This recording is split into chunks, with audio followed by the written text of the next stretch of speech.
What's up, everyone? Welcome to Program Your Remote. Today we're going to take a look at how to open a Kia K5 if the battery dies in it.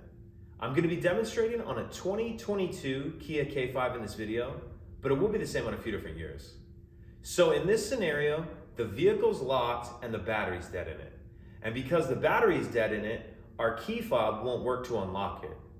So what we need to do is use the emergency key that's located in the bottom of our key fob.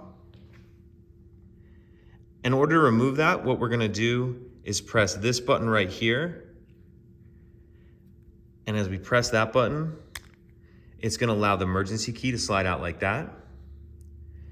Now your fob may look just a little bit different than this. Instead of having this removable key out of the bottom, you may have a button that you press right here that has a key blade that flips out like this and is still attached to the fob. These K5s can use either fob. So depending on how your fob is, either remove the emergency key like I just did here, or go ahead and press that button and flip your key blade out. And then we'll take that emergency key and we're gonna take a closer look at the door handle on the driver's door. So now we're taking a closer look at the handle for the driver's door. And if you notice up underneath, you see this little slot right here. What we're gonna do is take the key that we got in the previous shot and we're gonna push it up in there, and you'll kind of feel it press a little bit of a button.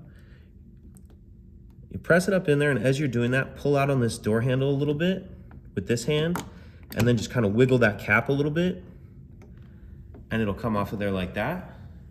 With the cap off, we can now take our emergency key, put it in that key cylinder, and we're gonna turn it to the left or counterclockwise to unlock. And I should point out that the battery is not actually dead in this vehicle. I'm just going through the demonstration. And then once you have that door unlocked, you can open it. And then the trunk release is down here. So you can open the hood and then charge the battery or change the vehicle battery, whatever you need to do. If you have any questions, please let me know. If you could take a second to like and subscribe, it helps us out, and I'd appreciate it. Thank you.